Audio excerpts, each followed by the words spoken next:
శ్రీమాత్రే నమ. జయ గురు దత్తాత్రేయ నమ. ఈ వీడియోలో మనం మీనరాశి వారికి మార్చి 16 నుంచి 22 మధ్యలో జరగబోయే ఫలితాలు పరిశీలించినప్పుడు ఏదైనా ఒక రాశిలోకి ఒక శుభగ్రహం ప్రవేశించినప్పుడు జాతకుడి యొక్క ప్రయత్నాలు అన్నీ కూడా మంచి మార్గం వైపు నడుస్తూ ఉంటాయి. మంచివారు సహకరిస్తూ ఉంటారు. మరి మీనరాశిలోకి చాలా కాలంగా తిష్ట వేసి కూర్చున్నటువంటి రాహుగ్రహ ప్రభావం వల్ల ఎంత శుభగ్రహం మీనరాశిలో ప్రవేశించినా అక్కడ ఉన్నటువంటి రాహుగ్రహ ప్రభావం వల్ల మరి శుభగ్రహం కాస్త పాపగ్రహంగా మారి, అంటే రాహు లక్షణాలు తీసుకోవడం వల్ల సహజంగా మరి వాటి యొక్క లక్షణాలు కోల్పోయి రాహు యొక్క ప్రభావానికి లోనవుతూ ఉంటారు. మరి ఆ కారణం వల్ల మరి ఇప్పుడు మీనరాశి వారికి ఏ గ్రహం ప్రవేశించినా అవి వాటి యొక్క పాప ఫలితాన్ని ఇవ్వడం జరుగుతూ ఉంది. ఇప్పుడు మరి రవి మీనరాశిలోకి ప్రవేశించాడు ఈ వారంలో. రవి కూడా రాహుగ్రహ ప్రభావానికి లోనైనప్పుడు ఏమవుతుంది, రాహు యొక్క కాంతి లేదంటే ఒక మంచి ఆలోచన లక్షణాలు కోల్పోవడం జరుగుతూ ఉంటుంది. అంటే మొత్తం ప్రపంచానికి వెలుగునిచ్చేవాడు, ఆరోగ్యం, ఐశ్వర్యం, సంపద ఏదైనా రవి ఇవ్వగలుగుతూ ఉంటాడు. సో మరి రాహు ప్రభావం వల్ల ఏంటంటే మరి రవిగ్రహం కూడా మీకు మంచి ఫలితాన్ని ఇవ్వడానికి పెద్దగా బలం ఉండదు. కేవలం రాహు డామినేట్ చేస్తుంటాడు. అన్నీ కూడా మీకు అక్రమ మార్గాల ద్వారా సంపాదించాలనే ఆలోచన, ఏదైనా ఒక రూలు పద్ధతి లేకుండా ఆ కార్యక్రమం చేద్దామనే ఆలోచన కలుగుతూ ఉంటుంది.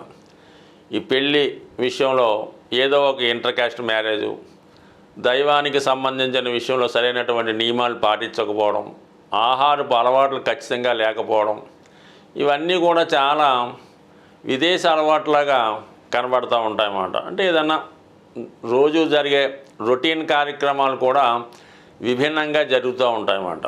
సో ఇవన్నీ మరి సాంప్రదాయంగా ఆ కుటుంబంలో ఉన్నటువంటి వారికి వీరి యొక్క ప్రవర్తన నియమావళి చాలా డిఫరెంట్గా కనబడుతూ ఉంటాయి.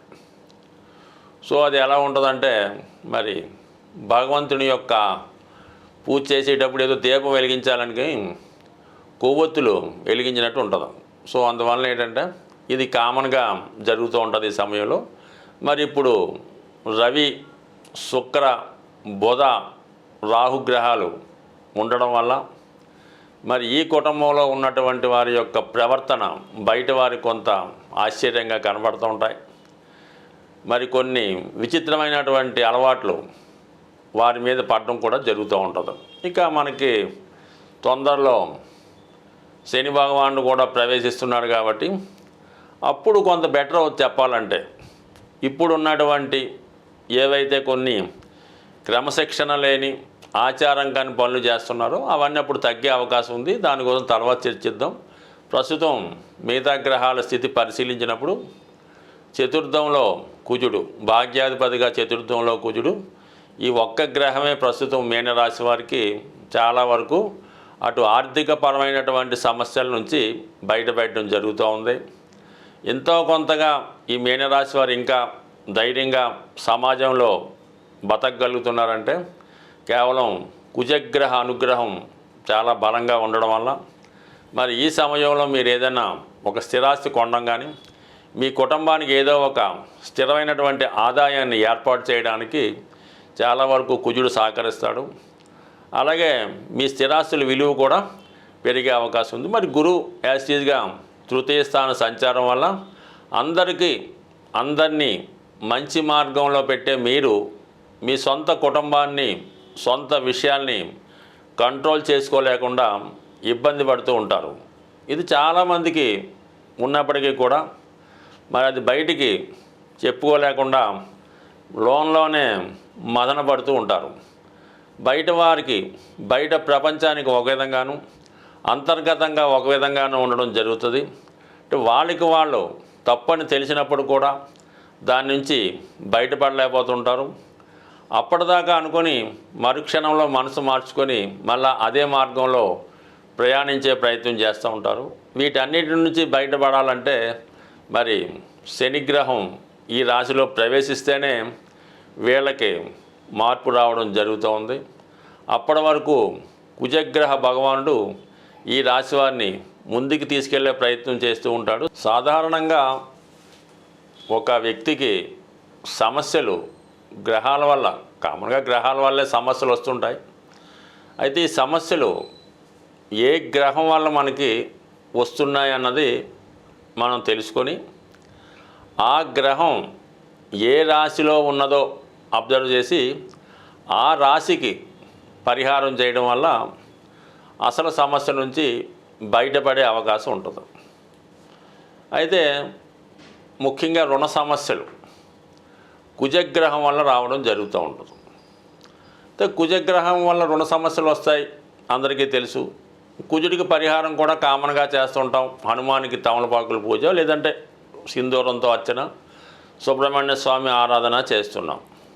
అయితే మరి ఎందుకు ఈ సమస్య మనకి సాల్వ్ అవ్వడం లేదు అని పరిశీలించినప్పుడు, అయితే ఆ కుజుడు మనం పరిహారం చేసే సమయంలో ఏ రాశిలో ఉన్నాడో గమనించి ఆ రాశికి పరిహారం చేయడం వల్ల మనకి ఫలితం రావడం జరుగుతూ ఉంటుంది. సో అందువల్ల ఏంటంటే ఇప్పుడు అందరూ మనం భయభ్రాంతులకి గురి చేస్తున్నటువంటి, అంటే అందరూ కాదు, కొంతమంది ఇలాగా కొంతమంది అలాగా, ఏమైనప్పుడు కూడా జనానికి, అంటే ముఖ్యంగా జ్యోతిష్య ప్రేక్షకులకి చాలా అసహనాన్ని, చిరాకుని, భయాన్ని కలిగించే షష్టగ్రహ కూటమి ఇది మీనరాశిలో ఏర్పడడం జరుగుతుంది.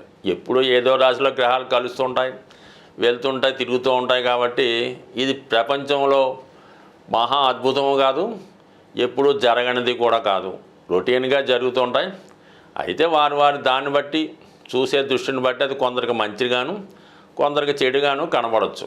అయితే ఇప్పుడు ఎవరైతే ఈ షష్టగ్రహ కూటమికి ఇబ్బంది పడుతున్నారో దానికి పరిహారం ఏంటి మనం ఆలోచించినప్పుడు, మరి ఈ గ్రహ కూటమి మీనరాశిలో ఏర్పడింది కాబట్టి మీనరాశికి మనం పరిహారం చేసుకోవాలి. మీనరాశికి అధిపతి ఎవరు? గురుగ్రహం.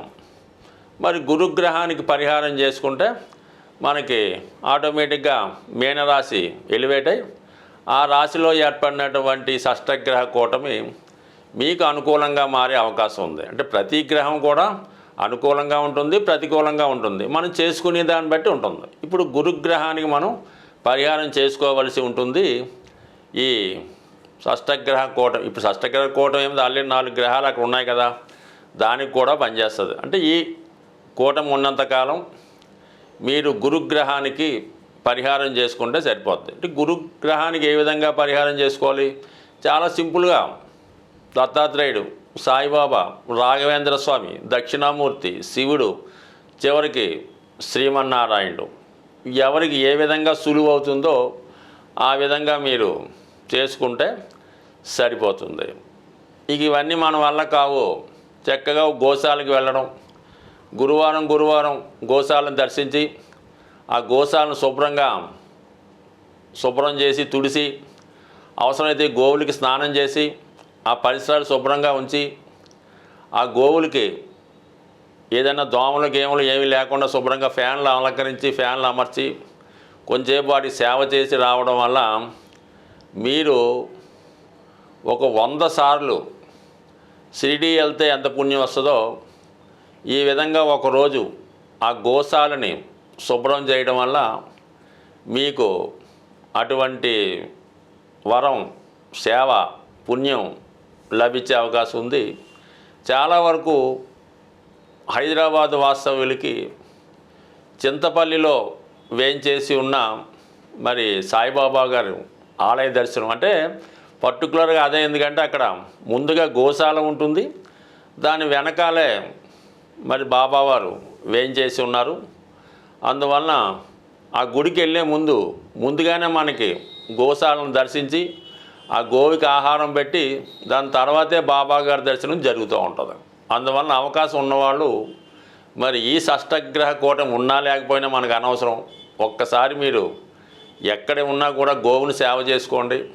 తర్వాత మీ ఇష్ట దైవాన్ని అంటే మీ గురువుని, ఆఖరికి మీరు ఒక మోటార్ సైకిల్ మెకానిక్ అయి ఉన్నా మీకు విద్య నేర్పినటువంటి మీ గురువుని చక్కగా ఒకరోజు భోజనం పెట్టి ఆయన పాదాలకు నమస్కరిస్తే కోటి జన్మల పుణ్యం మీకు లభించే అవకాశం ఉంది. బట్ ఏదైనా నవగ్రహాలు అనుగ్రహం పొందాలంటే కంపల్సరిగా గురువు యొక్క అనుగ్రహం పొందవలసిందే. మరి ఆ గురువు అంటే మా గురువు మంచివాడు కాదండి, మందు తాగుతుంటాడు, సిగరెట్ కాలుతుంటాడో, ఇవన్నీ మీకు అనవసరం. గురువు గురువే తప్ప గురువు వ్యక్తిగత అలవాట్లతో కానీ అతను స్నానం చేస్తాడా ఇవన్నీ మీకు అనవసరం.